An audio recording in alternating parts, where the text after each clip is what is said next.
Bem, boa tarde. Em primeiro lugar, eu vou agradecer a vossa presença. Também vou agradecer o convite da Porta 33, o convite do Maurício e da Cecília para fazer parte desta espécie de homenagem, se quisermos, com uma conversa muito simples do que possa ser, ou do que possa ser a contribuição da arte pública hoje em dia. Eu também quero felicitar a Isabel Santa Clara e o conjunto de pessoas que estão envolvidas nesta ação, que é uma ação para mim até inédita de alguma forma nos nossos dias e até em anos muito... nos últimos anos é uma aposta que eu acho que vale a pena fazer. Precisamente inicio a conversa com esta imagem, uma imagem que é o que se pretende fazer, não é? Que é uma escultura do Amândio de Sousa para o Parque Santa Catarina. Curiosamente, perto daquele espaço já tivemos uma escultura também, que foi o Semeador, já há alguns anos, que já saiu dali, uma escultura nómada, não é? Que continuava um pouco a passear pela Baixa do Funchal. Portanto, vou agradecer, sobretudo, as pessoas, porque acho que isto também estará relacionado também com uma espécie de reflexão que eu tenho tido ao longo dos tempos.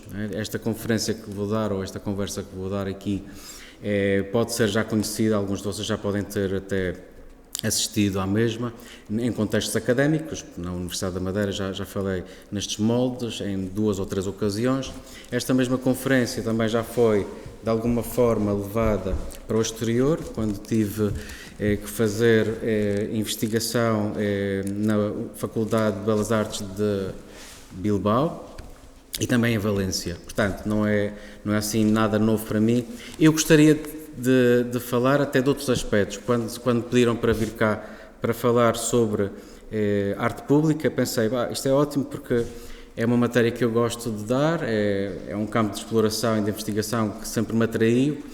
Comecei a fazer esta investigação no contexto de um doutoramento em Valência, na Universidade Politécnica, já há alguns anos.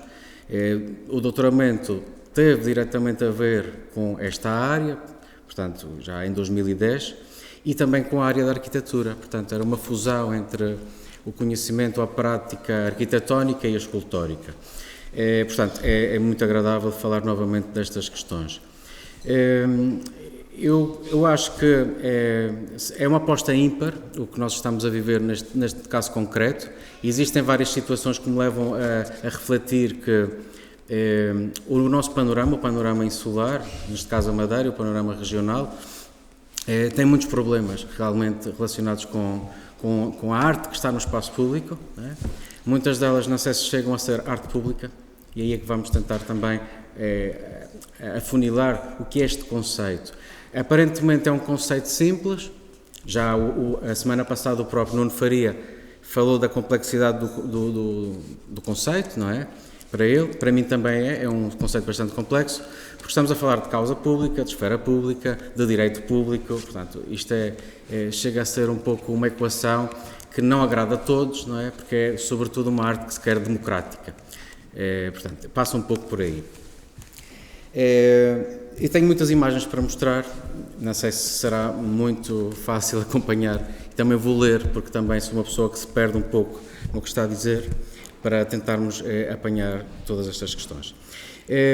Queria começar com uma expressão da Hannah Arendt, que acredita que o conceito público significa o mundo. O ser humano convive no mundo, numa existência comum com os outros, portanto, no espaço público, é inevitável que cada pessoa tome posição própria. Assim, a aparição da ágora grega institui a democracia e, através dos distintos pontos de vista, podemos ver a realidade desse mundo. Esta propriedade permite a existência da diversidade de opinião, onde é demonstrado o valor do público ou da coisa pública. Vemos agora uma imagem de um trabalho muito interessante, para mim dos trabalhos mais potentes que se possam conhecer quando se estuda a arte pública. É um trabalho de um casal, Esther Shalev Gers e Jochen Gers. É um monumento, ou se quisermos um anti-monumento ou contra-monumento, relacionado com o fascismo, não é? Portanto, vemos uma coluna que está propriamente à altura do observador, um pouco mais acima, e é uma coluna que vai desaparecendo, não é? Uma coluna que vai desaparecendo no tempo e que permanece como memória, como inscrição para a cidadania que queria fazer uso da palavra, neste caso uso da escrita, porque poderia escrever, poderia registar qualquer símbolo nessa própria coluna. Esta coluna tem a particularidade também de ter sido baleada. Portanto, pessoas que realmente não sentiam que fosse merecedor qualquer homenagem ao fim do fascismo, também tiveram essa posição. Estamos a falar, portanto, de uma extrema-direita, estamos a falar de casos mais extremistas. Se falarmos de arte pública, e para já quando cheguei a Portugal em 2005, o termo arte pública, eu vinha a dizer arte público, não é? Porque a arte é público, é masculino. Muita gente corrigia, é natural que isso tivesse acontecido. Portanto, arte pública e arte no espaço público são completamente questões diferentes. É uma expressão de um artista norte-americano, o C.R. Mayani, e que nos recorda sobretudo um manifesto, que é um manifesto com o título de Escultura Pública no Contexto da Democracia Norte-Americana, um texto de 1995, já antigo, e é um texto obrigatório para o estudo das práticas artísticas no espaço público. E é determinante em relação ao esclarecimento e a distinção entre arte pública e arte no espaço público.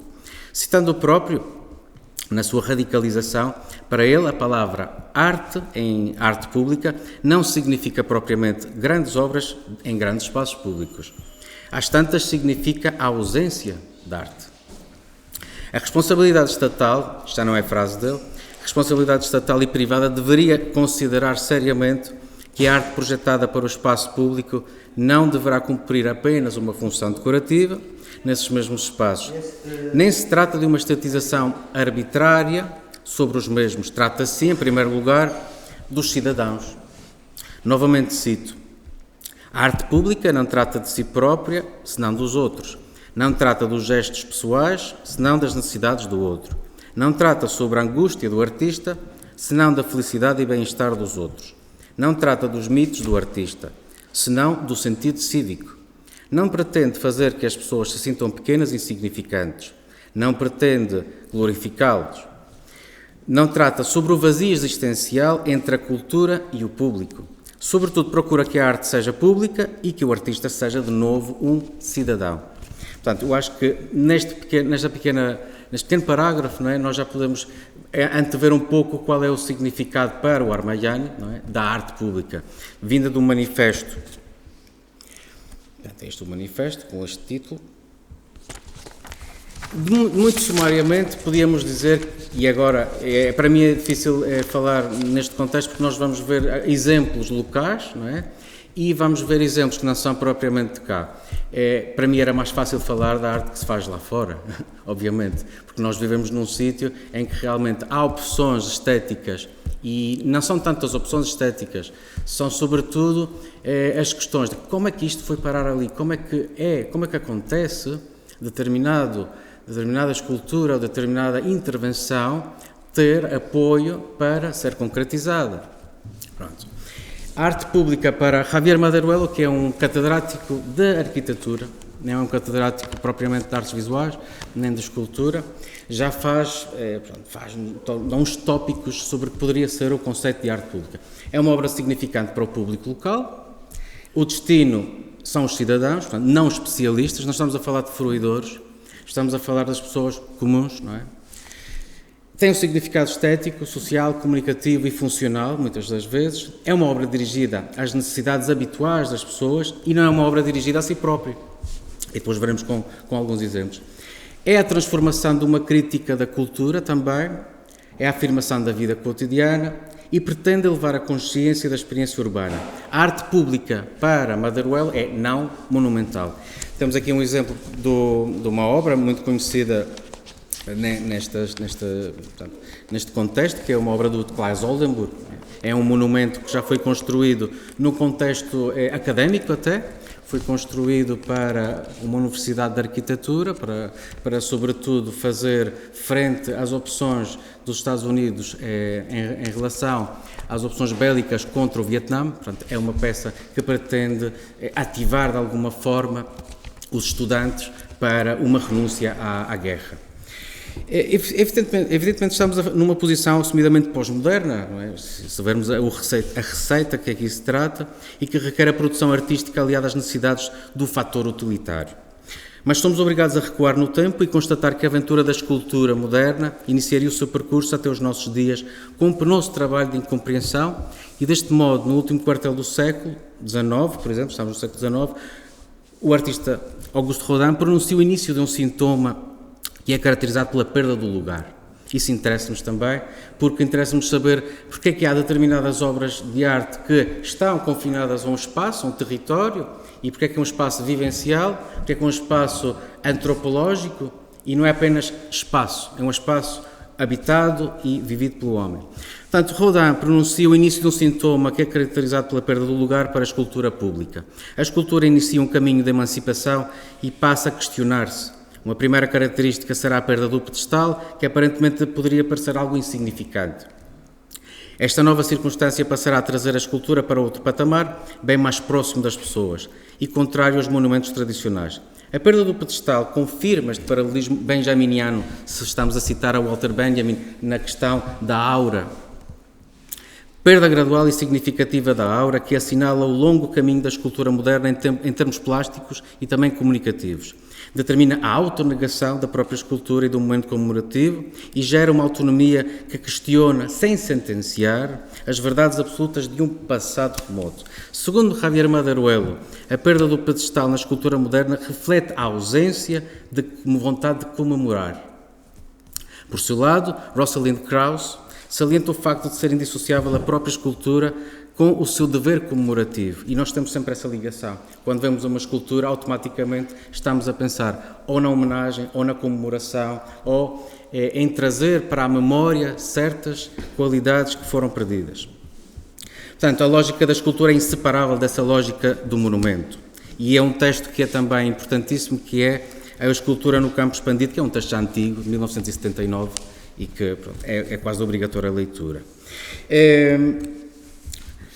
A evolução da escultura e a análise da década de 60 e 70 pode ser percebida um pouco por esta questão do campo expandido. O que é isto do campo expandido? É esta pretensão de pensar a escultura e a intervenção no espaço público, não apenas natural, mas urbano ou suburbano, que nos faz pensar que a escultura também pode deixar de parte formas de construção, ou seja, vai ganhando outras qualidades. Em virtude desta lógica, o pedestal forma o elemento mediador entre a realidade da sua localização e o signo representacional. A lógica começa a falhar no fim do século XIX e para Krauss, e para a maioria dos historiadores da arte deste tempo, considera-se como fundamentais duas obras de Rodin. As Portas do Inferno, nós não vamos ver, e o Balzac. Recordemos que nenhuma destas esculturas foi laureada em vida por Rodin. Portanto, não conheceu Balzac, baseou a sua proposta escultórica através de um daguerreótipo e das obras literárias do mesmo. Daí uma exemplar proposta subjetiva, ou altamente subjetiva do autor, e altamente provocatória, dada a inclinação antinatural do mesmo, assim como a apresentação de vestes domésticas, roupão. A aparência fantasmática, se observarmos o pedestal, tem uma importância que vai para além do equilíbrio da peça, dá-se a fusão entre escultura e pedestal. São escultura e pedestal um só material, um todo. Desta forma entramos no modernismo, entramos na sua condição negativa, ao mesmo tempo, e deixa assim de pertencer aos equilíbrios e normas do cânone, numa notável alteração do paradigma agora. Esta nova realidade determina essencialmente que as esculturas sejam nómadas porque estão dissociadas do lugar. Isto pressupõe uma verdadeira revolução e uma autonomia sem precedentes. Agora vamos falar um pouco da questão relacionada com a nossa vivência local e os resultados que nós temos de conhecimento. Portanto, falar agora da figura do Francisco Franco de Sousa, que é relevante e chega a ser mítica no epicentro de uma produção artística nacional a princípios do século XX, mítica sobretudo por uma associação à vida cosmopolita que teve e que introduziu na ilha, necessariamente, e no que concerne às novidades da escultura até então.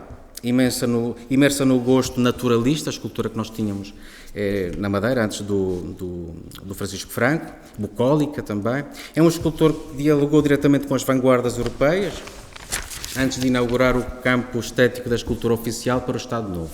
Não estamos propriamente a falar do Francisco Franco no Estado Novo. O que Franco assimila nas suas viagens será uma herança romântica e enérgica de vários escultores, entre eles Bourdelle, Despieux, mas sobretudo Rodin. E em alguns casos também podemos pressentir isso em Médard do Rosso. A revolução instituída por Rodin foi a fusão entre a escultura e a pedestal, a montagem da repetição. Muitas vezes não se fala disto e é importantíssimo falarmos disto. Propriamente Rodin faz as primeiras assemblagens, não é? Utiliza corpos, ou utiliza moldes de corpos que vão sendo seccionadas e vão sendo montadas. Isto é uma assemblagem avant la lettre, não é? Se quisermos. Deixará uma enorme influência no escultor Ilhéu. Para melhor entender a extensão desta geração, que não está propriamente ancorada à ilha, mas sim a um tempo e um espaço das capitais, de Lisboa, de Paris, de Roma, de outras, Lisboa proporcionará também para esta geração, a dita geração de Orfeu, com a qual ele compaginou, desde as revistas literárias, uma visibilidade de Pessoa também, do próprio Fernando Pessoa, e os desenhos de Almada Negreiros também não podem escapar a este hemisfério, do modernismo quase psicometafísico, nas palavras de Augusto França. Quando falamos de modernismo tardo português, nos referimos ao seu tempo comparável com uma Europa que já estava na vanguarda. Esta geração será encarregada de importar novidades para um país bastante conservador e rural, que era Portugal. O resultado apenas dessa importação, em pouco tempo, não é? Em muito poucos anos, conseguimos ter essa importante importação desses dados. Em 1923 é a data de realização do Semeador, que é uma peça muito conhecida, não é? A figura de Rodin já era admirada e compreendida, ainda que no seio de uma Paris invadida pelos ismos da vanguarda, já muito reconhecidos, não é? Já propriamente praticados. Entre os 20 e 30 anos depois, Rodin é assimilado por escultores e daí será herdada grande parte dos modos de fazer da sua própria escultura.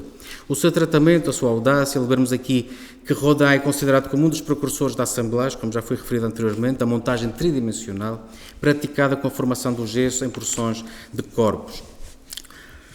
Esta condição negativa, a perda de lugar, poderá explicar em grande medida o nomadismo de esculturas como o Semeador, inaugurado em 1936 apenas.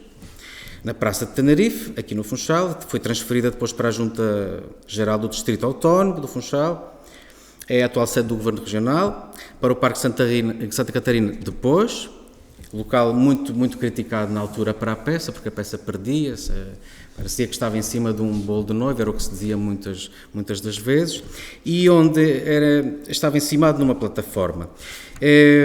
Aliás, essa teoria do bolo de noiva era muito utilizada antes do próprio Estado Novo, não era uma crítica em relação à escultura já decimonónica. Portanto, é recuperado aqui de alguma forma. Hoje em dia vemos que a escultura está nas imediações da Câmara do Funchal, portanto está ali colocada numa espécie de jardim muito milimétrico, muito bem ordenado. Temos a sensação de estar a tocar na escultura e podemos tocá-la de alguma forma, e essa escala também interessa-nos. Eu achei curiosa também esta questão de comparar três esculturas, fala-se muito de Rodin, mas fala-se muito pouco de Constantin Meunier e também fala-se pouco de Jules Ollet, que são escultores belgas, não são franceses, são escultores belgas, que trabalharam esta temática do semeador, como podemos ver, e que de alguma forma também se pode estabelecer um paralelismo com essa mesma peça. Situamos neste âmbito uma equação formal e simbólica em sintonia com os valores passados e anteriores do século XX. A partir daqui, a afirmação do monumento como obra de vanguarda atravessaria terrenos bastante tortuosos e ainda que contemporâneos da explosão radical das renovações. A revolução da escultura seria sobretudo uma história privada de ateliê, uma aventura de bastidores, onde se experimentava a linguagem da abstração. As perfurações de Archipenko, estamos a ver, a velocidade incutida em Bocchioni ou a construção de Gabot.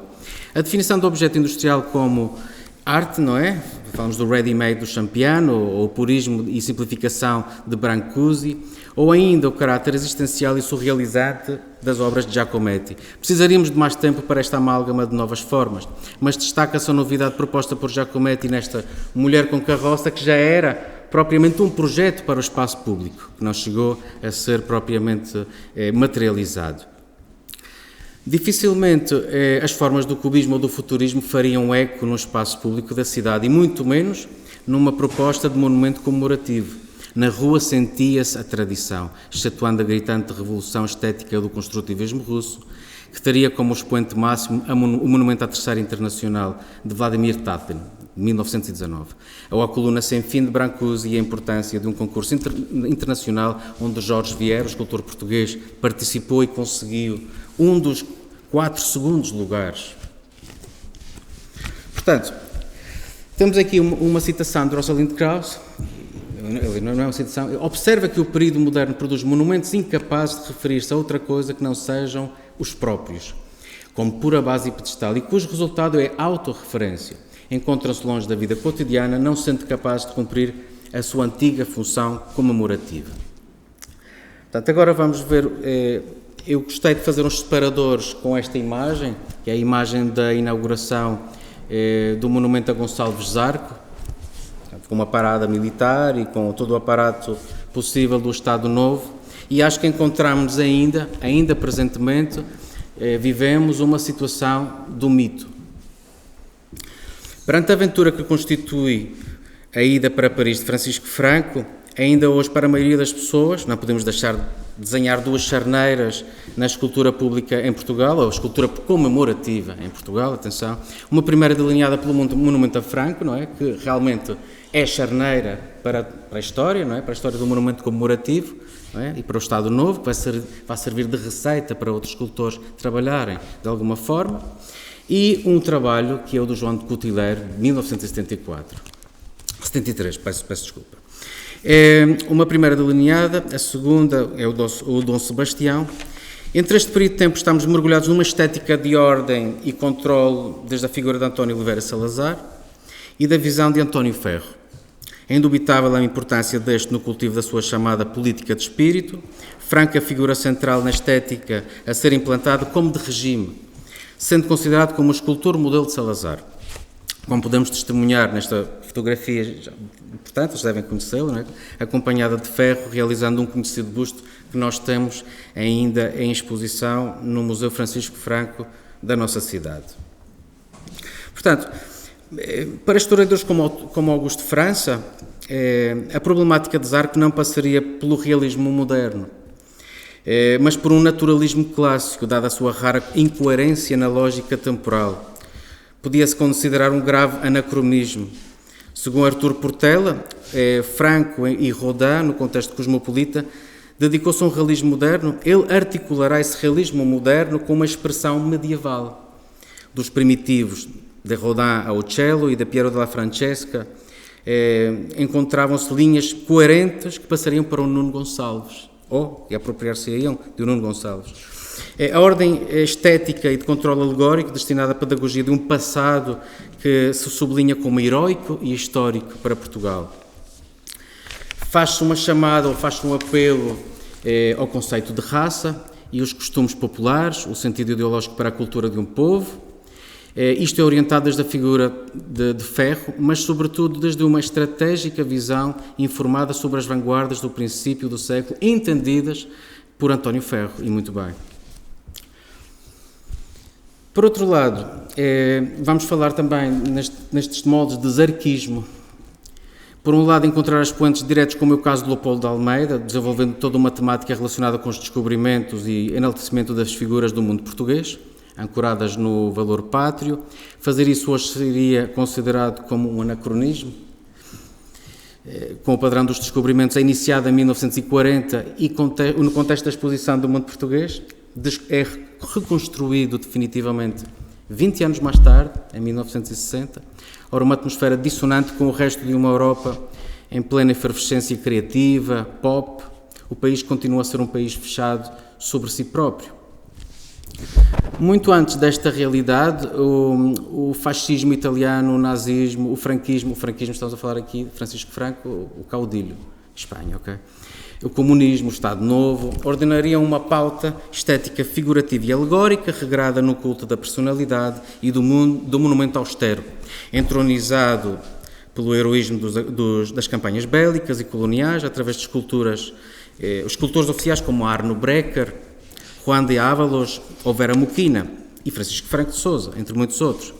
Antes deste tempo dos totalitarismos, salientamos que o fascismo italiano esteve também, desde um primeiro momento, ligado às vanguardas através do próprio futurismo. Os próprios futuristas viam na guerra a possibilidade de higienização do mundo. Ao longo dos anos, a estética, outrora aliada à simultaneidade e à velocidade e ao movimento vertiginoso, tornar-se-á uma versão austera e modernizante que acompanharia elementos de decoração arquitetónica e propostas escultóricas monumentais. De igual forma, o construtivismo russo de abstracionismo elementar e funcional rapidamente seria apagado e substituído por referências à figuração socialista e patriótica. Sendo comum a opção por um gigantismo musculado e viril, e considerando o caso português, não podemos ser alheios à glorificação de uma geração de Orfeu, por António Ferro, jornalista e personalidade que forjou o modernismo português, que colaborou na organização da arte, mas também não podemos esquecer a sua admiração por Benito Mussolini e por Hitler. Ambos entrevistados por ele. O Estado Novo deve-lhe a sua estética e propaganda na valorização das tradições, da recuperação do popular e do sentido de expansão colonial na sua política do espírito orientada e controlada a partir do Secretariado de Propaganda Nacional, mais tarde SNI, Secretariado Nacional de Informação. Falando da Revolução e da modernidade, a renovação do monumento comemorativo só seria possível graças à determinante implosão das suas condições do novo tempo, deixar a carga impositiva da sua natureza monumental, acrescentando-lhe diretamente ao cidadão que só seria possível depois uma reflexão solitária de alguns artistas. No período imediato ao pós-guerra, poucos foram os que ousaram assumir uma pretendida renovação na estética e no significado do monumento comemorativo. Tatlin, Brancusi, Giacometti, Reg Butler, Henry Moore, Max Bill.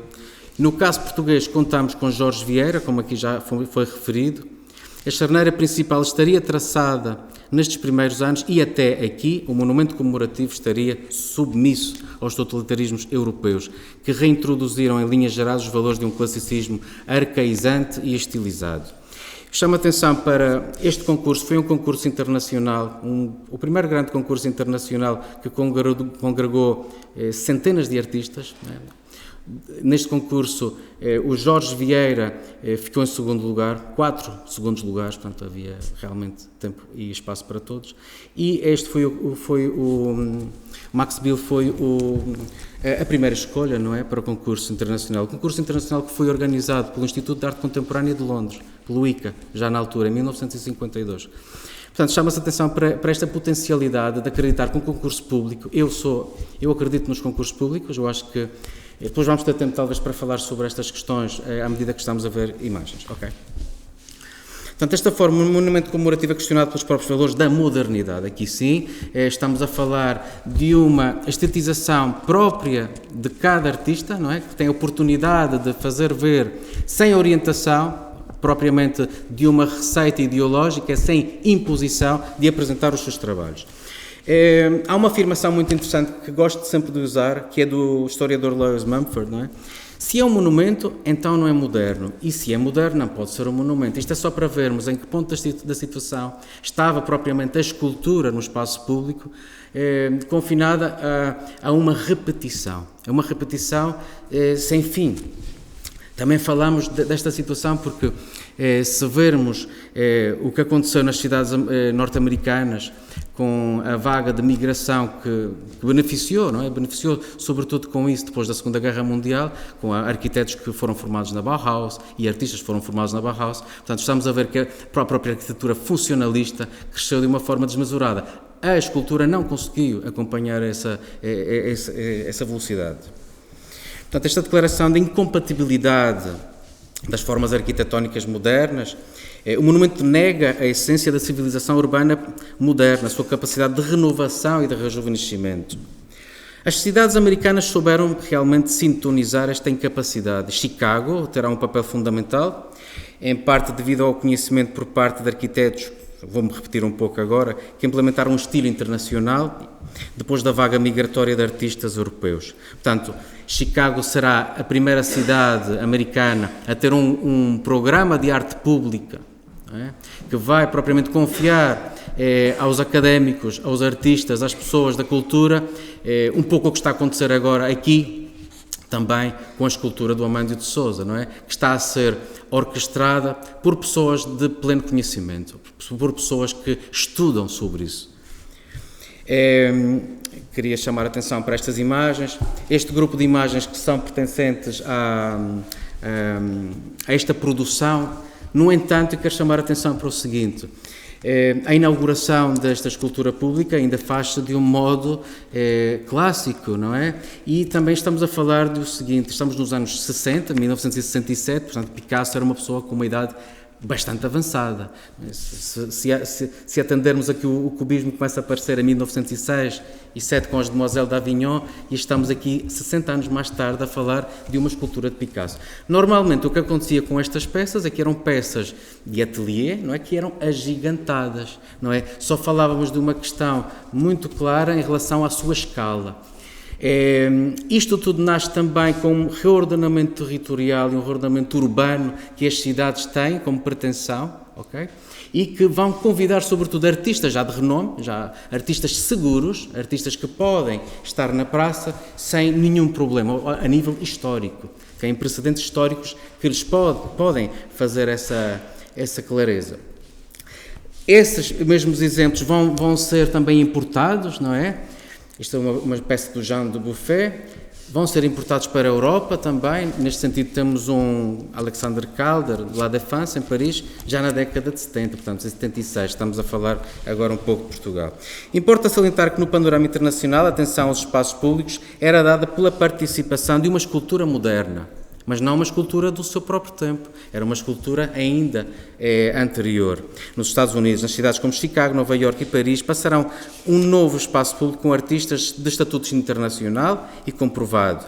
Ora, artistas de início do século XX veriam assinadas as esculturas modernas, de facto, embelezando as praças e as cidades modernas. Notamos o exemplo que aconteceu também em Barcelona, já, em 1992, quando presenciámos os Jogos Olímpicos. Portanto, a própria cidade de Barcelona também orquestrou, de alguma forma, um arranjo urbano relacionado com isso tudo, e também foi, de alguma forma, convidar artistas que não eram propriamente catalãs, mas que eram também de outras esferas.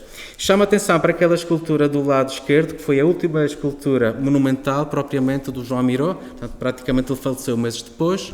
É uma escultura fálica, altamente fálica, que congrega os dois sexos, não é? Também tem uma abertura vaginal e que se chama Mulher e Pássaro. Muito bonita.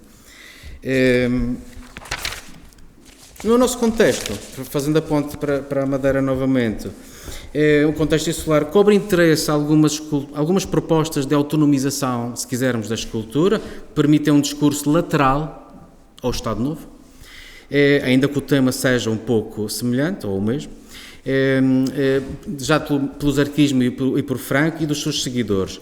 São, sobretudo, parte de alguns escultores que interessam nas vanguardas internacionais do momento, o letrismo, o surrealismo, a abstração geométrica, e por isso saem do formato da representação clássica e que se destacam como obras de autor, propriamente. Tanto na ilha como no panorama nacional. Na década de 60, representará uma abertura de encomendas a artistas com uma linguagem mais aberta.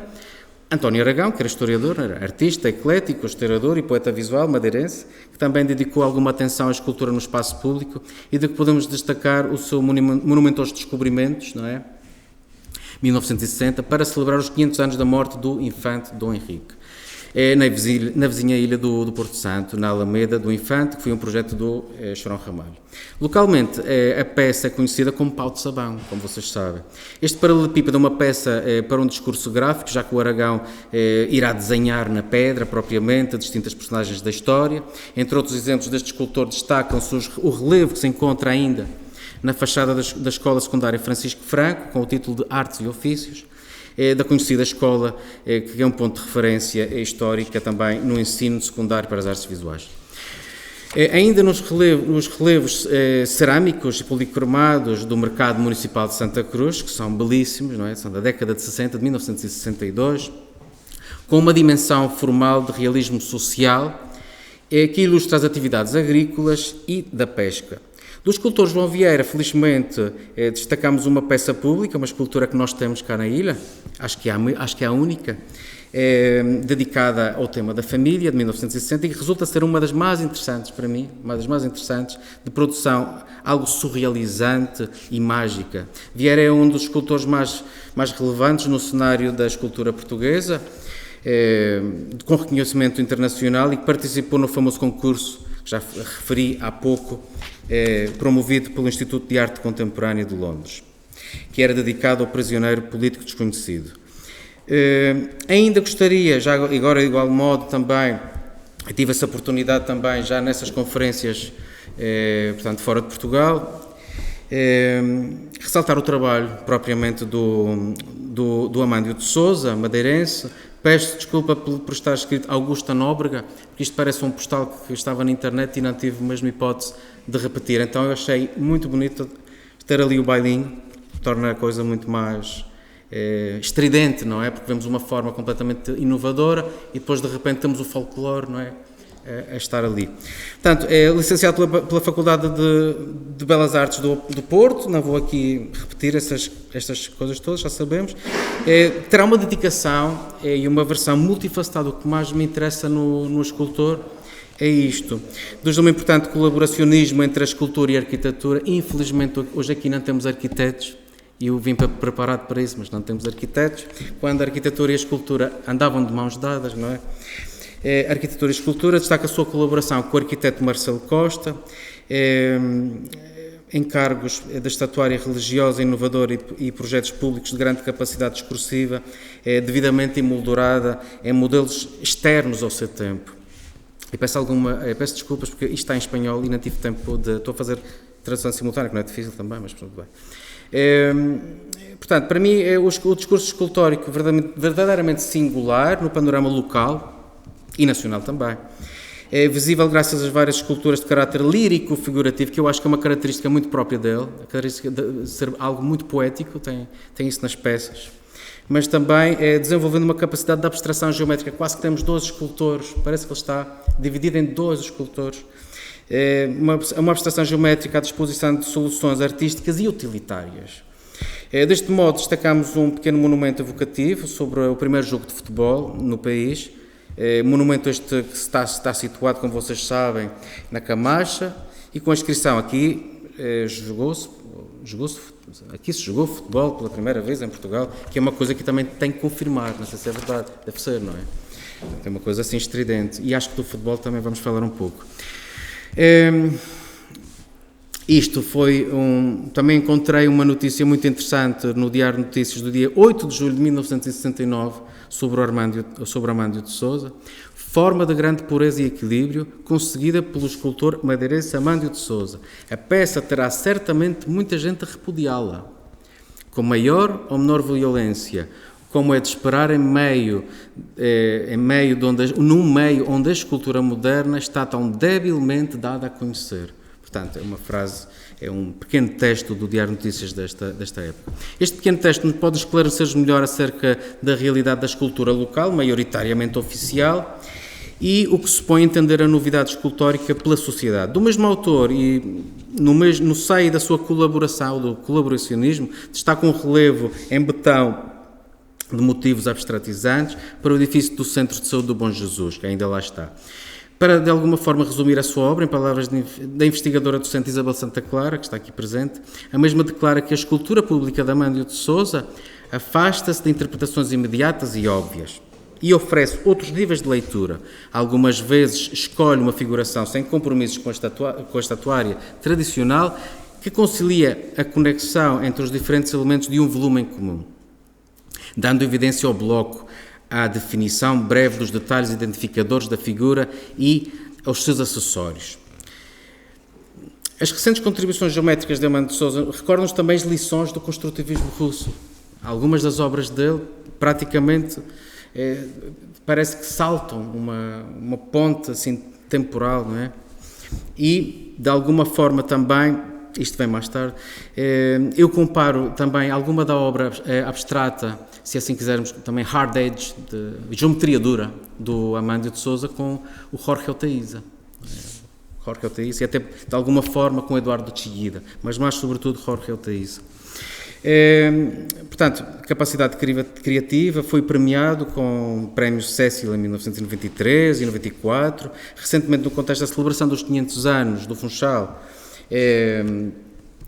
vai propriamente vai projetar uma escultura que nunca será realizada, vamos ver um pouco mais tarde, e esta figura aqui está porque faz referência aos mesmos anos, já em Lisboa, não é? A inauguração desta estátua equestre do Leopoldo de Almeida, inaugurada em 1971, ou seja, estamos num tempo muito incerto, onde continuam a ser latentes, e mais do que latentes, são materializadas ainda fórmulas do Estado Novo. Portanto, caiu 25 de Abril, não é? As primeiras manifestações contra o poder da figura da escultura de Francisco Franco, símbolo do regime totalitário e disseminado pelo país e também pelo Império, não é? Pelo Império Português, não é? Pelas colónias ou ex-colónias, são alvo das mais distintas marcas simbólicas de um período de transição. Aqui vemos um Salazar decapitado, um outro Salazar que gosto muito de ver, que é em frente, um Salazar penitente quase, enfrenta uma parede, como se tratasse de um castigo, na Biblioteca Nacional de Moçambique. Não sei se de facto ele continua assim. Também. Isto foi uma coisa que encontrei em 2011. A primeira manifestação a ter consideração num ambiente revolucionário será de que a arte fascista faz mal à vista. No Palácio Foz, também vocês devem se lembrar melhor do que eu nem sequer tinha, pronto, era muito pequeno, quando um grupo de artistas decide envolver a estátua de Salazar, à autoria de Francisco Franco, assim como o busto de António Ferro. No Palácio Foz, a estátua de Salazar, em toga de catedrático, da autoria do escultor Francisco Franco, é cuidadosamente, gosto muito disto, cuidadosamente embrulhada em pano preto por um grupo de artistas plásticos, em que conseguimos reconhecer alguns. Portanto, esta imagem acho que é uma imagem fortíssima, esta performance que aconteceu nesse mesmo momento, não é? De querer denunciar alguma coisa, de querer anunciar o fim de alguma coisa. Portanto, a arte fascista faz mal à vista. Detectando esta problemática, o crítico norte-americano Hal Foster salienta a insuficiência do monumento comemorativo na contemporaneidade, descrevendo o seu estado de obsolescência e da escultura pública. É um texto que é muito interessante também, que é o Sculpture After the Fall, a escultura depois da queda. Não é? Inicia-se o tempo da desacralização do monumento comemorativo através da autonegação, do contramonumento, estabelecendo um corte radical com o paradigma conservador das relações do público com a semiótica do espaço urbano e determinando que as funções alegóricas do monumento se reformulem. Numa atitude de simbolismo pragmático e amplamente participativo, isto pressupõe também determinar-se os comportamentos relacionados com a perda do pedestal e a sua iminente desacralização corresponde, de facto, à perda da aura, proposta por Walter Benjamin. Em síntese, partindo de uma lógica democratizante e pós-aurática, podemos ver que o monumento não só se constitui apenas num equilíbrio tenso entre a natureza e a cultura, mas que também representa o ponto de equilíbrio na ordem dos usos públicos da forma. Isto é uma afirmação, uma citação do José Luís Brea. Há uma figura que realmente é importante em Portugal, que é o Cotileiro, não é? Um monumento comemorativo que trata do 25 de Abril, também teve muita polémica quando foi inaugurado, não é? Fala-se da questão fálica, da fonte e tudo isso. Portanto, nunca é fácil ver um monumento público como algo que rompe ou que é realmente novo, não é? Há sempre uma adaptação, um trabalho de adaptação. É mais fácil, talvez, ter sempre a receita da repetição e a indiferença também, não é? Sobretudo por parte das pessoas que entendem o que é isto. O monumento comemorativo trata da memória como elemento cultural e aglutinante, social e que perpetua uma memória imutável. A partir da condição pós-moderna, reavaliamos a mesma essência da comemoração no sentido crítico. O contramonumento assume a memória em autonegação, E a sua intenção não é a de consolar, mas de propor uma consciência crítica na sociedade. O contramonumento refuta a premissa da permanência da verdade através do tempo, celebrando a sua impermanência através desse mesmo tempo. Faz alusão à natureza contingente de todo o significado e da memória, mas paradoxalmente resistindo à sua mesma razão de ser. O contramonumento revitaliza a própria ideia de monumento, ainda que seja desde a sua condição negativa. Há uma citação que eu também gosto muito de colocar. Praticamente, isto está relacionado com um módulo que eu dou numa disciplina de projeto, e a aula que estou a dar hoje, se é que se pode considerar uma aula, é a última aula, porque é a aula quando nós falamos da arte pública na Madeira, e portanto há outros conceitos que já foram trabalhados, portanto, há um sem número de questões que são focadas e que são muito mais perceptíveis, é muito mais evidente chegar agora aqui. Portanto, eu gostaria também de ler esta citação do Ralph Foster. Os antigos valores patrióticos, religiosos ou cívicos que eram exibidos através dos monumentos públicos para educar a consciência dos cidadãos ficaram definitivamente obsoletos. Assistimos agora a um descrédito dos valores que tradicionalmente originaram os monumentos.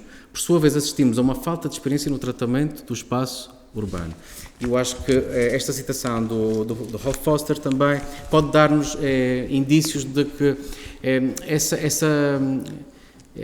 essa problemática que todos nós sentimos de enquadrar o que é que deveria estar em espaço público ou não, acho que passa muito por esta situação, pelo descrédito, talvez, de um passado que já não faz sentido hoje. Nesta tarefa difícil, conseguem ler? Nesta tarefa difícil, o artista que projeta para o espaço público, quando trata de elementos da comemoração, não pode ignorar as qualidades formais de inovação e o compaginar da sua evocação a partir de uma validação crítica. Neste aspecto, Javier Maderuelo propõe 4 posturas sobre a recuperação do monumento e ocupação do espaço público. É um texto de 1994, bastante objetivo. Passo a ler, portanto, ele diz que recuperar a escala monumental, mas mantendo a obra no plano da abstração não referencial, quer dizer, sem dotá-la de um significado explícito ou determinado. Os artistas que poderíamos enquadrar nesta postura pretendem a recuperação do ofício monumental do escultor, realizando obras que procurem uma escala adequada ao espaço público e uma presença física que se imponha ao espectador. Realizar uma crítica ácida ao monumento tradicional, recuperando a escala monumental, como no grupo anterior, mas tentando encontrar novos conteúdos críticos para o monumento. Recuperar a função comemorativa, mas propondo uma revisão formal do monumento. Quer dizer, conseguir, com formas atuais e inovadoras, refletir a ideia de comemoração sem cair na ostentação emblemática nem na arrogância. Esta é a tentativa mais difícil porque, ao pretender manter a ideia de comemoração, podemos cair na épica obsoleta dos antigos monumentos. Renúncia à forma e significação do monumento tradicional e procura de um novo género urbano, com a incorporação de ideias alheias ao conceito de monumento. Como podem ser a utilidade ou a funcionalidade, que surgem com requisitos próprios do novo espaço urbano. Alguns dos artistas deste grupo já não pretendem ser unicamente escultores, ou passam a ser arquitetos, urbanistas, designers, podemos acrescentar, senão que denominam o seu trabalho com o termo mais geral de arte pública. Perante estas linhas de problematização sobre o monumento comemorativo inscrito nos meandros da arte pública, na vertente crítica, verificamos que se tem alterado substancialmente a capacidade do artista enfrentar criticamente os assuntos da memória coletiva, o que permite a valorização do exercício da cidadania, espelhando direta ou indiretamente a reafirmação do direito a pensar a memória e a reivindicação, dignas de assunto de discussão em praça pública. Agora, queríamos, acho que isto já... Hoje em dia a ideia de significado público é problemática, a possibilidade de uma imagem coletiva insegura, esta crise de domínio público reflete-se em todas as partes, a escultura pública não é mais do que um exemplo onde as opções parecem lamentáveis. Novamente, Ralph Foster. Eu agora queria falar um pouco das figuras que foram de destaque aqui na Madeira. Uma delas foi o mestre Anjo Teixeira, não conheci pessoalmente. mas outras pessoas conheceram. Teve uma grande importância como escultor de figura humana, estudioso da anatomia comparada. Temos alguns exemplos, como o da bordadeira, a corça, a florista, o monumento ao trabalhador. Figuram como sendo uma resolução figurativa temática neorrealista, se quisermos, muito situada ainda nos finais, ou pelo menos muito próxima ainda do século XIX, mas retomada de outra forma. Seguiu-se o acompanhamento do mestre, optando numa escola de ensino superior, que foi o Instituto Superior de Arte e Design, onde lecionou muitos anos e onde foi mestre de outros escultores. Muito que já tenho lido sobre o Anjo Teixeira, sobretudo desde o ponto de vista técnico, era muito interessante, não é? Há manuais que nos explicam muito bem essa dedicação, quase esse métier de escultor, que se tem vindo a perder, de alguma forma, acho que tem vindo a perder, não é? Com o aparecimento de outros meios, de outras tecnologias, eu acho que é importante recuperar também esse know-how, essa forma de entender o mundo muito mais próxima, não é? Sobretudo para próximas gerações, onde já notamos que as coisas começam a falhar, já não é bem a mesma situação. Portanto, este é mais um exemplo, também um trabalho que sofreu deslocação, não é? Estava num sítio perto dali, agora do centro comercial, não sei se lá vi, e agora parti para esta situação. Portanto, vamos falar um pouco agora da Madeira do período de autonomia, que é caracterizado quanto a encomendas oficiais por preferência dada a escultores madeirenses ou residentes na Madeira. Assim, nos finais da década de 70, os monumentos são inaugurados, um no Funchal e outro na Vila do Porto Muniz, norte da ilha, da autoria de Anjo Teixeira e de Franco Fernandes, que também é um escultor que se fala, ou que se tem vindo a falar muito pouco, não é? Respectivamente, após a presença de alguns nomes importantes da escultura portuguesa de vanguarda, no período anterior, verificamos o regresso ao tradicional monumento naturalista, apoiado na figura humana, sempre identificável e de fácil leitura para a grande maioria dos observadores pouco habituados a linguagens mais subtis, conceituais ou abstratas. Isto foi um parágrafo do colega Carlos Valente, quando fazia investigação sobre o mestrado. Não é? Vamos fazer uma análise sobre esta escultura local. Portanto, é um período de afirmação, da autonomia regional.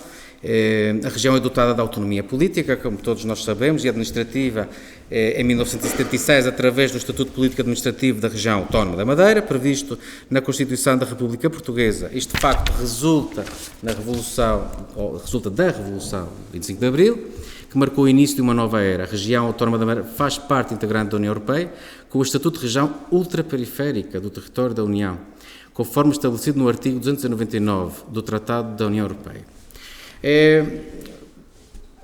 Temos muitas obras conhecidas desta época, dos anos 80, meados dos anos 80, anos 90.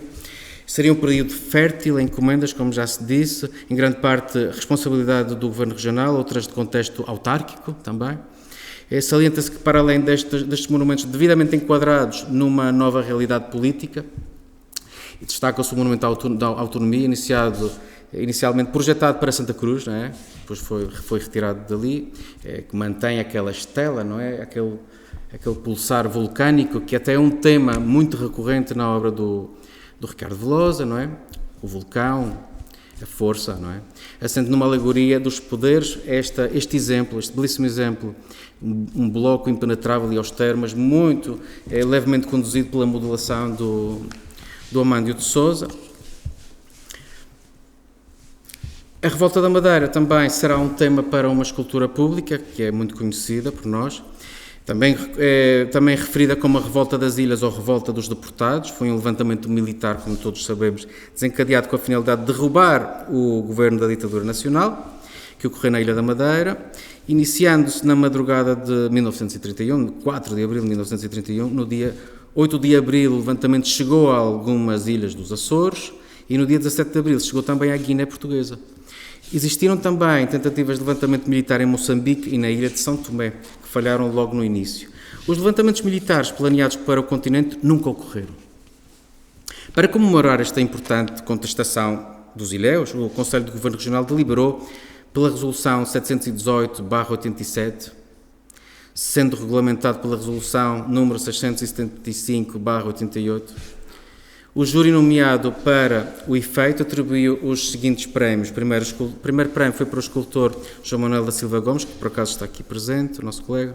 Segundo prémio para o escultor Amândio de Sousa, que estamos a homenagear, não é? E o terceiro prémio para um arquiteto que não cheguei a conhecer, mas que tenho uma grande admiração, que é o arquiteto Marcelo Costa.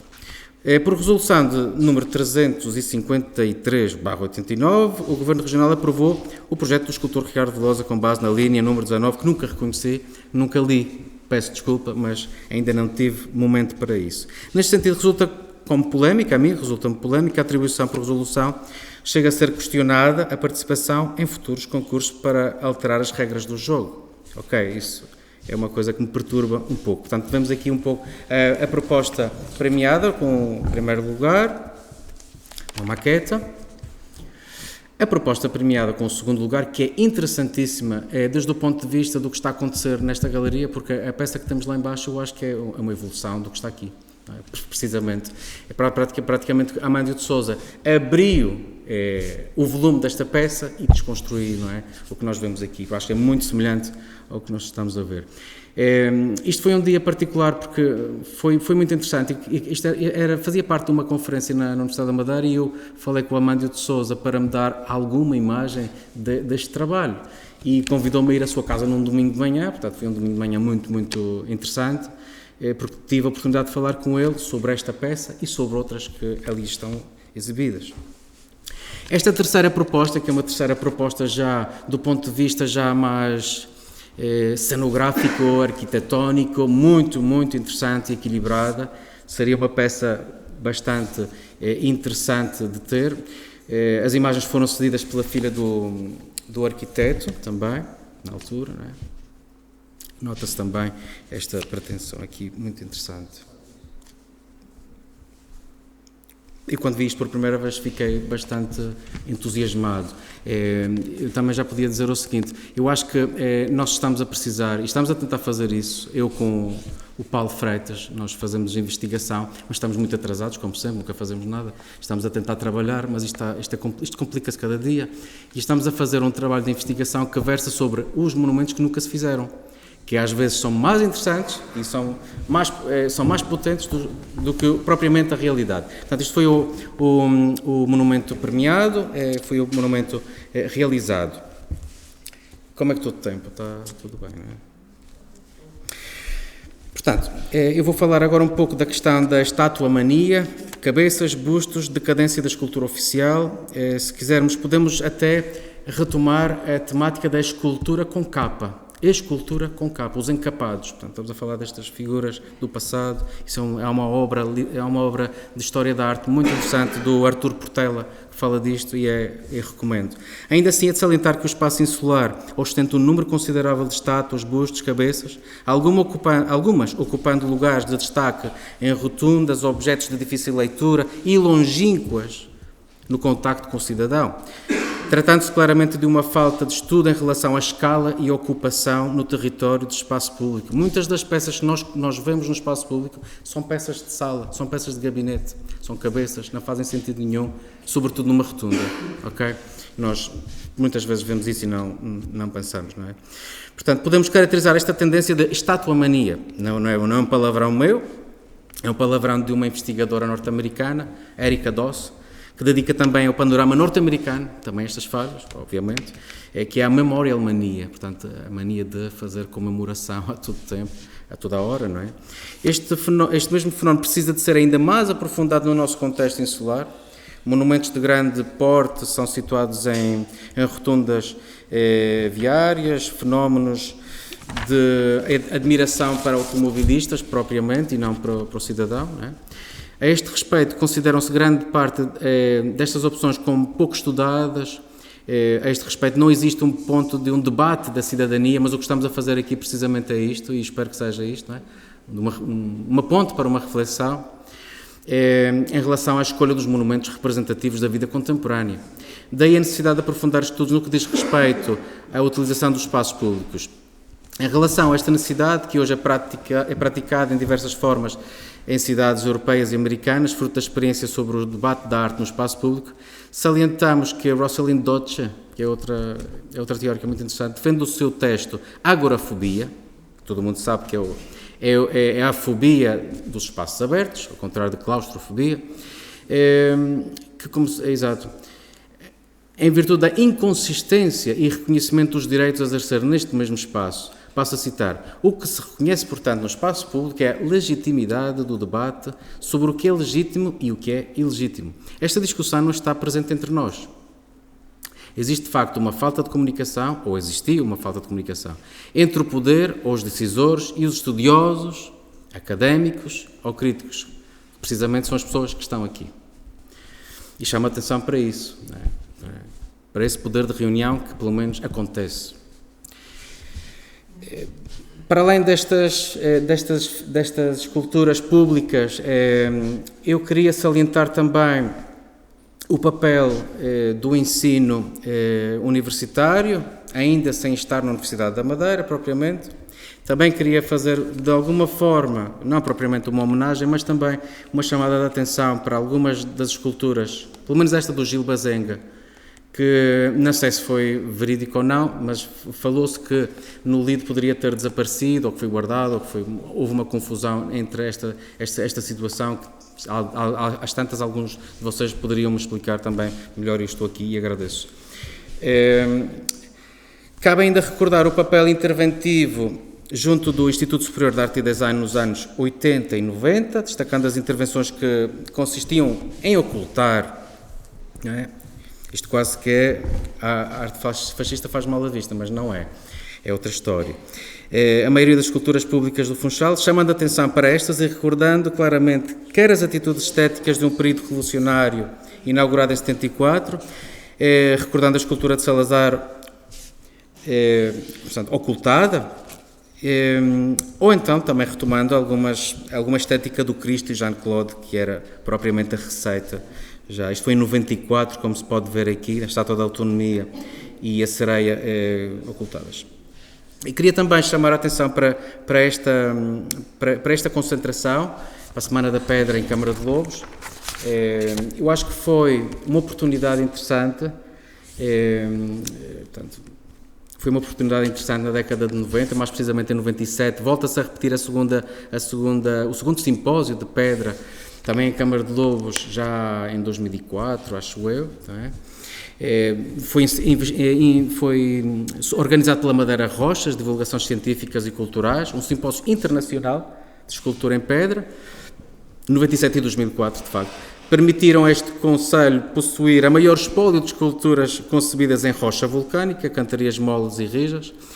João Batista Pereira e Silva e Celso Sousa Figueiredo Gomes são as pessoas que começaram, de alguma forma, a orientar todo este trabalho, dando importância à pedra, iniciado também um concurso de fotografia, Prémio Nacional de Arquitetura, portanto, sobretudo, importa destacar que as esculturas eram de artistas locais e nacionais. Amândio de Sousa participou também neste primeiro simpósio, Ricardo Velosa, Martim Velosa, Moisés Preto Paulo, que terão uma importância também aqui, que é propriamente o orientador de um Centro Internacional de Escultura em Perpinheiro, em Sintra, e onde propriamente o Amândio de Sousa fará uma formação, e não só, o professor José Manuel Gomes, o escultor José Manuel Gomes também fez essa formação. António Matos também participou nesta primeira Semana da Pedra, João Antero, Emanuel Aguiar, Francisco Luceno, Isaac Pinheiro, Paulo Neves, entre muitos outros. Neste grupo de obras gostaria de destacar a obra de Rendimento Diário, esta é do Amândio de Sousa, Moisés Preto Paulo. Vou passar aqui rapidamente, depois volto atrás. Rendimento Diário do António Rodrigues toca num tema muito sensível, não é? E dedicado aos meninos das caixinhas. A obra fez referência às carências da Vila Pescatória de Câmara de Lobos, como vocês também devem saber. Na década de 90 era uma prática habitual. Eu sou de Câmara de Lobos, não é?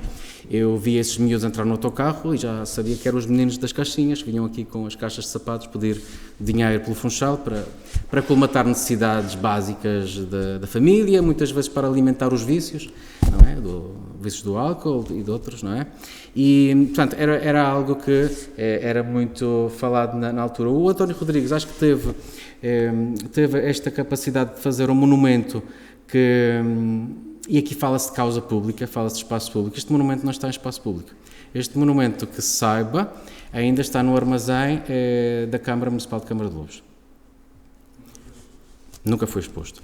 Portanto, foi conhecido quando foi realizado. Eu próprio colaborei também nesta Semana da Pedra, como era aluno de escultura, estava no primeiro ou segundo ano, queriam ajudantes e eu participei e ajudei o António Matos. Mas esta peça que está aqui está em depósito. Portanto, isto é muito sintomático do que eu quero dizer com toda esta história, não é? Portanto, na segunda edição, contou com outros artistas, mas há uma problemática aqui que me chama muito a atenção, que é o seguinte: são dados temas para trabalhar aos artistas, ou seja, são dados temas relacionados propriamente com o concelho. O artista não tem a capacidade de pensar uma problemática diferente, e não sei se isso foi um entrave também para esta peça surgir com um tema livre. Na segunda edição já houve imposição de temas. Pronto, não sei se estou a passar um pouco a mensagem sobre esta situação. Há um projeto de arte pública no Funchal. A Câmara Municipal do Funchal, em 2004, organiza uma espécie de uma forma não pejorativa, quero chamar-lhe parque temático, um parque temático de esculturas, não é? Sei que as palavras ganham um peso pejorativo, mas não é essa a intenção. Pretende disciplinar, de alguma forma, o percurso monumental das esculturas e, numa intenção expositiva, vai organizar um passeio de esculturas, prática que é recorrente também noutras cidades. Quanto a isto, veremos desfilar algumas obras que, de forma pautada, acompanham uma maior liberdade. Aqui acho que não houve imposição de temas, as pessoas trabalharam de uma forma livre. De alguma forma, a carência de escala, ou então é muito complicado também ali, propriamente na Marginal, trabalhar, não é? Há trabalhos que precisariam de uma escala ainda mais sustentada, mais impactante, talvez, de alguma forma, mas também são opções. Queria, de alguma forma, destacar algumas esculturas, como são a do António Rodrigues também, que é uma escultura que se pode atravessar, não é? Uma escultura que se pode dialogar propriamente. Nós sentimos... eu penso que este parque temático, se quisermos aqui chamá-lo assim, consegue corrigir muito do trabalho ou muito das esculturas públicas que existem por aí. Portanto, essa situação de podermos estar perto das obras e podermos afetivamente colaborar com as mesmas, acho que é um sinónimo de um trabalho também, de um início de trabalho, porque isto acho que não acabou sequer. Queria destacar também a peça do Celso Caires, que é uma peça para mim, de alguma forma, algo surrealizante e interessante. Também chama a atenção para o desgaste desta peça. Esta peça está com um alto desgaste. Isto é feito em betão, é um material assim, não é um material pétreo, não estamos a falar de pedra, é um material que está a desgastar, tem alguns desenhos também, uma espécie de incursões assim, muito bonitas, mas que se está a perder com a maresia, com o vento. É muito complicado também salvaguardar isto. Também queria chamar a atenção para um dos projetos que estava na linha de acontecimento, não é? Do escultor João Manuel Gomes, e que não passou propriamente do projeto, que continua ainda, portanto, nesta situação. Que também me faz lembrar, de alguma forma, o projeto que fez para o Caminho da Achada, não é? Guarda alguma similitude neste sentido, quis também colocar aqui para confrontar com o projeto e com a realidade, não falando da mesma coisa, mas que são muito semelhantes. Quando, por exemplo, administradores de arte e funcionários municipais projetam as diretrizes para situar arte nos espaços públicos, utilizam rotineiramente um vocabulário que invoca princípios da democracia direta e representativa. As obras de arte são para o povo, provocam a participação, estão ao serviço do eleitorado. A terminologia da arte pública alude com frequência à democracia como forma de governo, mas também a um genérico espírito democrático igualitário. Por acaso as obras de arte pública evitam o elitismo? São acessíveis? Portanto, é uma questão também que gostaria de colocar para o nosso debate, frase da Rosalind Dodge. Eu agora vou aligerar um pouco o passo, se me permitem também. Vamos ver agora, são projetos que já aconteceram. Existe um projeto intitulado Lonarte. Dentro deste projeto houve a participação de algumas pessoas já a falar de arte pública, isto foi em 2006, não, 2009, ok? Portanto, tivemos aqui a presença do José Pedro Regatão, Jair de Sousa, Daniela Brasil. O João Pinheiranda não chegou a estar porque realmente teve um contratempo, não veio. Rosa Videira, José de Guimarães, a professora Idalina Sardinha também participou, Gonçalo Carvalho. Portanto, foi muito interessante apreciar já este debate em 2009. Não é? As pessoas falaram sobre a questão da arte pública de uma forma ainda, portanto, não digo primitiva, não, mas digo como já um início de um sintoma, não é, do que se está a passar. Algumas das propostas que estiveram na Praia da Calheta, portanto, como vocês já devem saber, isto era uma proposta de arte pública efêmera, aconteceu durante um período, não sei se foi 3 meses, os 3 meses de verão, e depois foram retirados. Teve uma repetição, portanto passou por 3 edições. 2004 foi uma primeira edição muito mais pequena, não foi propriamente na praia, mas foi na estrada, que eu me lembro. Depois em 2010 propriamente já na praia e 2011 também na Praia da Calheta. O que se pretendia quase com isto foi talvez democratizar o acesso, não é, às pessoas e também democratizar de certa forma os banhistas, não é? As pessoas que estão aqui são pessoas que, indubitavelmente, não estão à espera de encontrar alguns trabalhos, não é? Ou alguma expressão artística, e para isso também houve um papel muito interessante que foi o de contar com entrevistas de cada um dos intervenientes, dos artistas. Achei interessante foi a forma de fazer este circuito de arte pública, porque tocava em artistas nacionais, regionais e internacionais, portanto, o que interessava era isso. Portanto, a participação também, houve pinturas alusivas e sobre o Concelho da Calheta e não só, o que também é bastante questionável. Há um projeto aqui que tem sido também muito falado, que foi organizado por um cidadão que vive cá na Madeira, um cidadão espanhol, que é o José Zibarchema, o projeto, o famoso projeto Arte Portas Abertas, que para mim também deixa muitas dúvidas. Há sempre a questão de que foi o revitalizar de uma zona antiga da cidade para trazer para esta zona uma nova vida. Portanto, eu não sei até que ponto isto também pode ser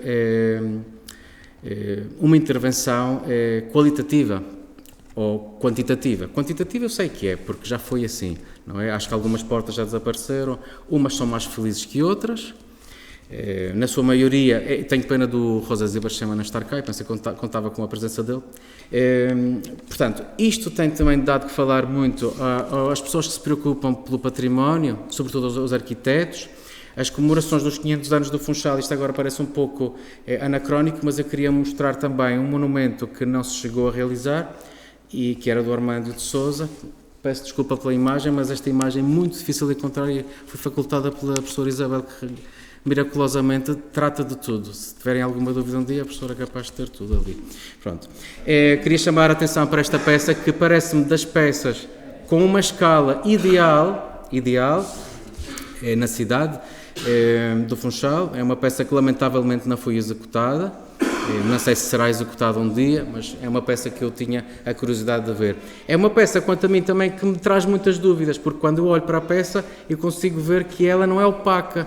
Portanto, será que é propositado? Será que é um brilho? Será que não é? Pronto, tenho essa dúvida, e eu acho que a nível de escala é uma peça muito admirável.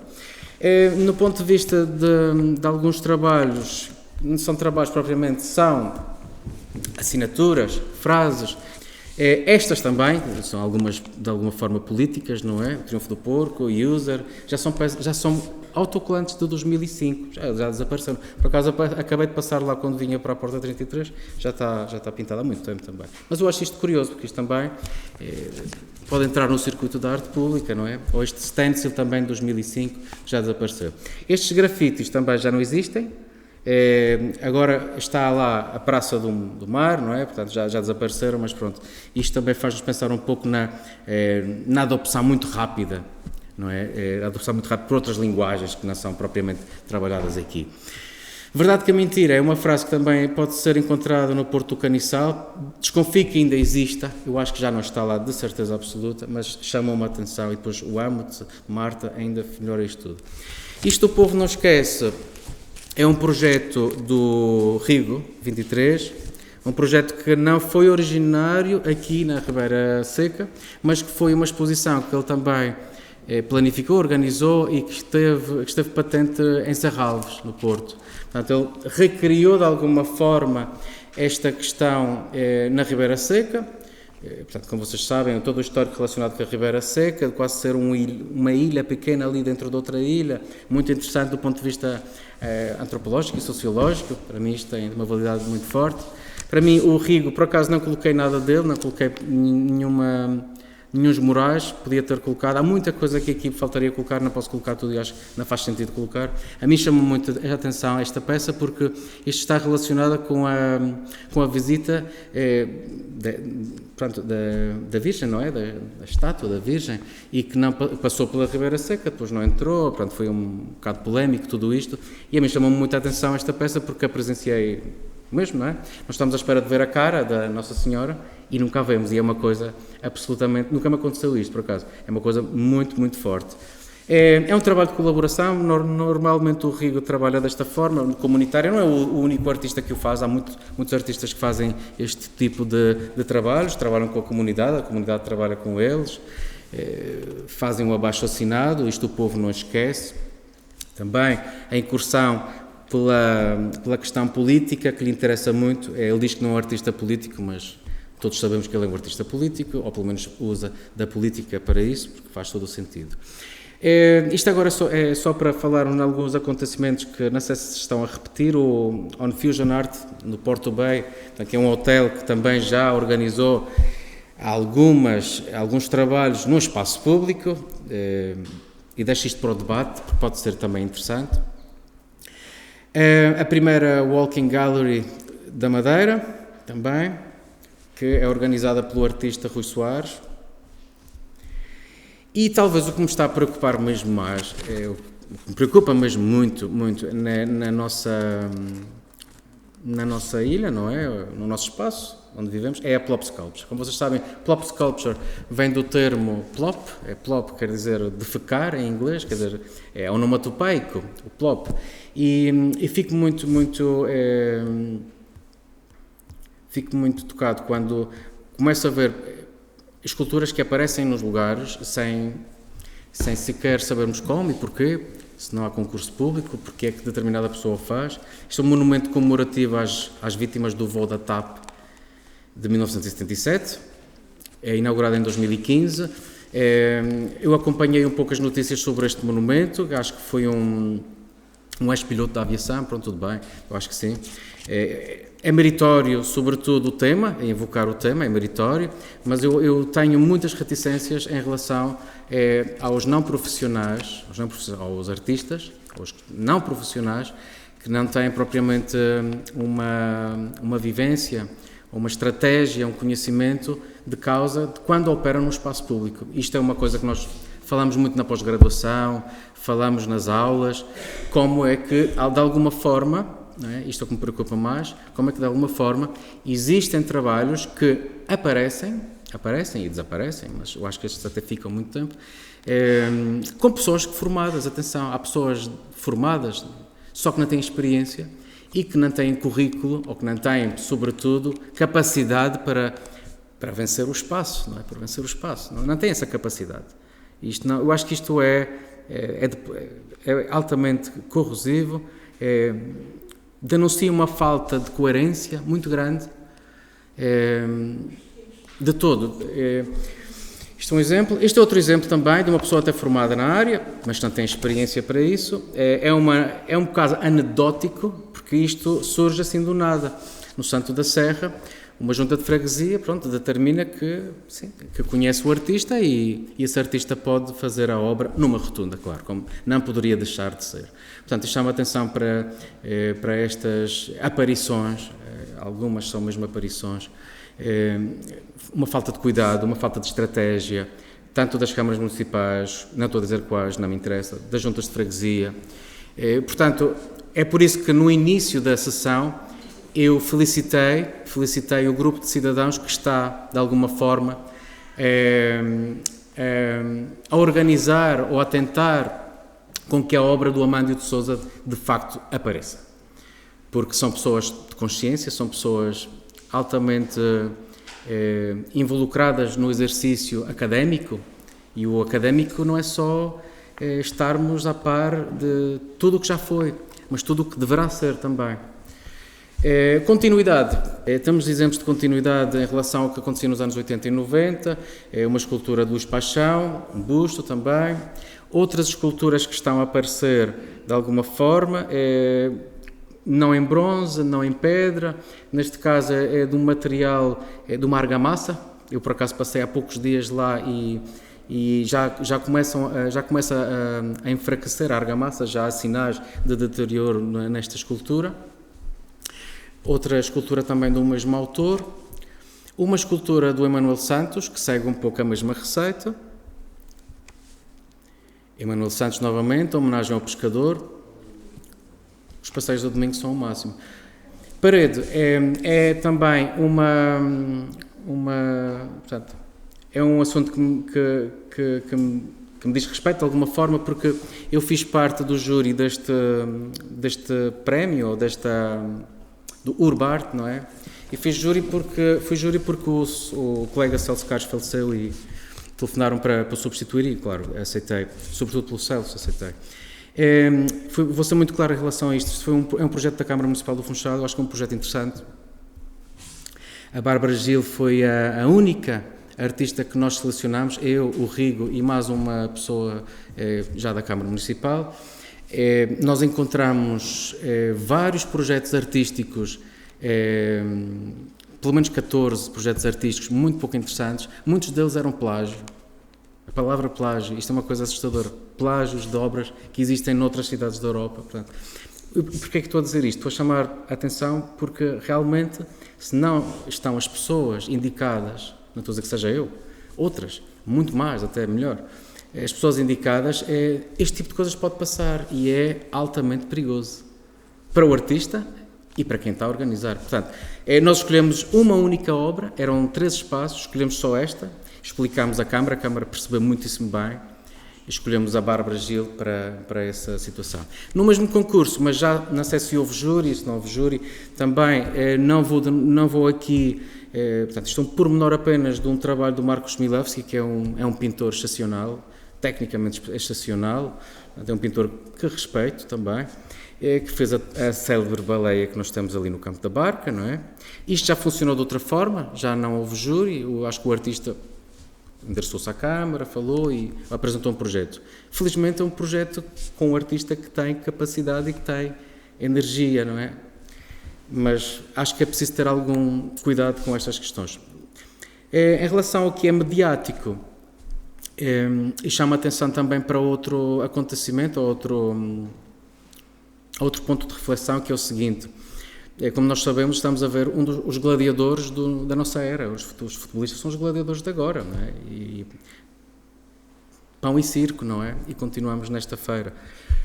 Richard Wilson veio até a Madeira propositadamente para pintar este mural ao jogador de futebol em causa, o Cristiano Ronaldo, não é? Em Santo António. Acontece noutros sítios.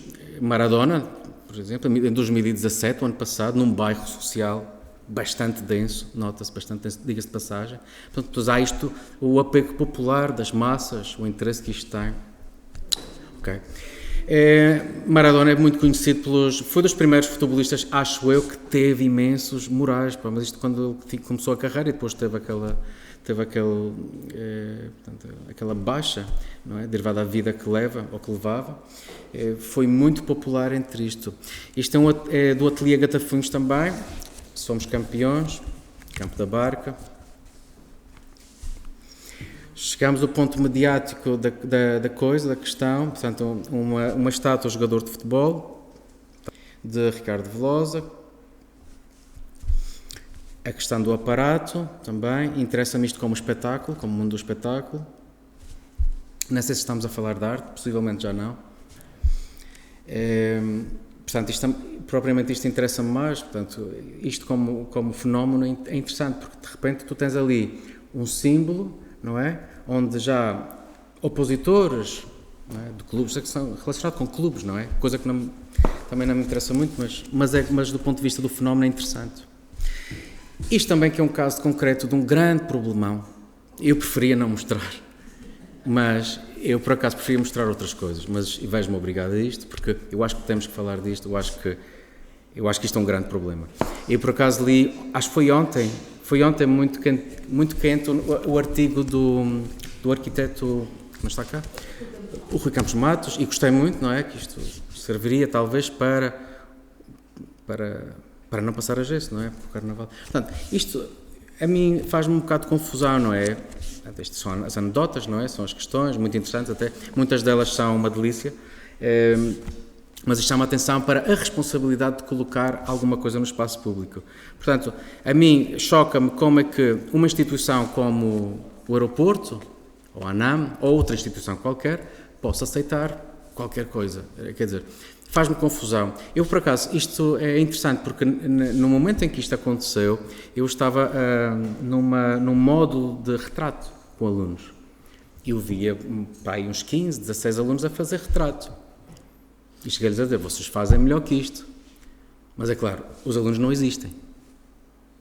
Os alunos nunca existem, não é? São potenciais, mas não existem. E isto é anedótico para nós também. Isto faz-nos mal.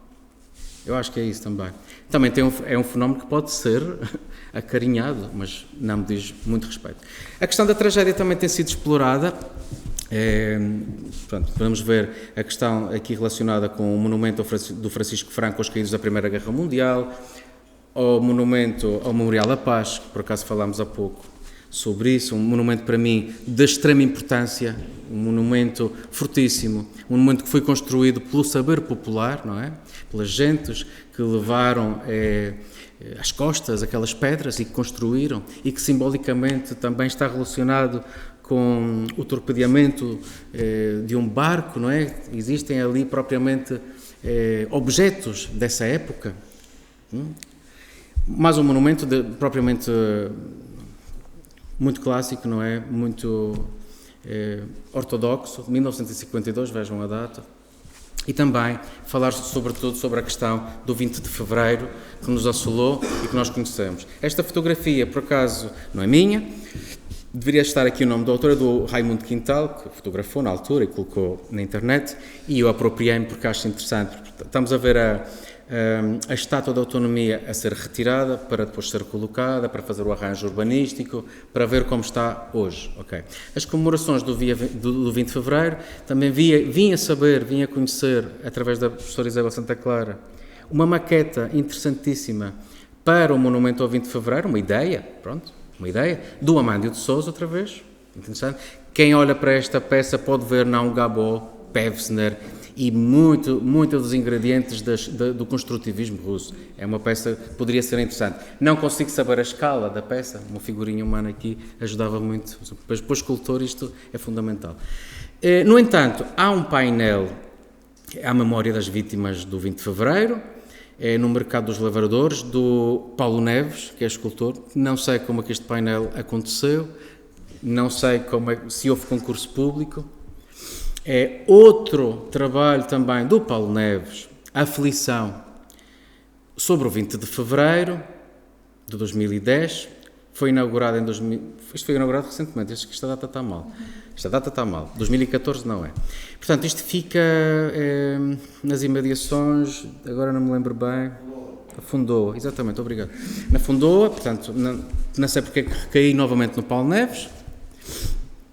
Outra tragédia que marcou profundamente a Madeira há poucos anos foram os incêndios. Portanto, o Rio 23 também, já no montado do Cabeço de Lenho, vai organizar novamente com colaboradores a materialização de uma escultura efêmera. Isto já não existe, isto apenas foi um pretexto para significar algo, porque portanto, havia uma cabana num montado do Cabeço de Lenho que desapareceu e todas as pessoas perderam propriamente o seu trabalho diário. Portanto, são pessoas que cuidam da nossa natureza, são pessoas que cuidam do nosso pulmão, cuidam da nossa existência, e aqui fez-se um trabalho. Há um trabalho muito meritório que não existe também, é mais um trabalho que entra na capa dos trabalhos que ainda não se materializaram. O Paulo David lamentavelmente não está cá hoje. É um abrigo observatório da natureza que, quanto a mim, eu considero quase um monumento à natureza. Portanto, não sei se já conhecem o projeto, é um projeto de 2011, já tem alguns anos, é um projeto também para o Cabeço de Lenha, no Arieiro, muito bonito. O objetivo é que aquele observatório da natureza e abrigo, não é, seja completamente envolto, não é, ou envolvido, já não sei se estou a falar português ou espanhol, com um manto, não é, com o manto próprio da formação vegetal. No ponto de vista da formação, e já para acabar, do ponto de vista de formação, e quero salientar que alguma coisa temos tentado fazer. Eu próprio organizei um curso livre, um curso breve, na Universidade da Madeira, com muita gente interessada, isto já tem alguns anos. Falámos de vários temas, um destes foi o que nós estamos propriamente a expor aqui. Desta situação, convidei também dois arquitetos, a Cláudia Alves e o Wojciech Izdik, vivem cá na Madeira, que são arquitetos com um trabalho muito interessante e que também já fizeram algumas propostas no espaço público. Foi uma conferência que tive a oportunidade de fazer na Faculdade de Belas Artes do País Basco, não é? No País Basco, não em Espanha, melhor não dizer isto, senão. Mais uma conferência também, já foi outra segunda conferência, que falei um pouco da história do monumento comemorativo, aqui em foco o monumento a Gonçalves Zarco. Fizemos também, organizamos, eu juntamente com os colegas de Arte e Design, Vítor Magalhães, outros, organizamos também um ciclo de conferências relacionadas com arte e poder, foi muito, muito interessante aqui na Universidade. Participamos também já num colóquio internacional sobre a memória de desastre, onde falamos novamente da questão do monumento comemorativo e do desastre. O Rico também tem vindo falar à Universidade da Madeira, já em diversas ocasiões. Outras conferências, neste caso, já foi na Escola Secundária já em Muniz, outra também já em Santa Cruz, não, em Machico. Um trabalho de investigação que acabou numa interessantíssima exposição do colega Paulo Freitas, que está ali presente, On Accident, e que fala muito das questões relacionadas com o urbanismo e quase se quisermos falar sobre uma aventura de corte e costura na nossa urbe, não é? Passo um pouco a expressão. Um laboratório no Funchal sobre arquitetura em workshop, onde participei também com o Paulo David, o Rui Mendes, João Gomes da Silva, Duarte Belo, José Maria Sanches Garcia, o espanhol, João Favila. Foi muitíssimo interessante ver como é que a arquitetura propriamente pode suscitar outras conversas, casas aéreas, o título era excelentíssimo, porque fazia menção a esta casa que já não existe, não é?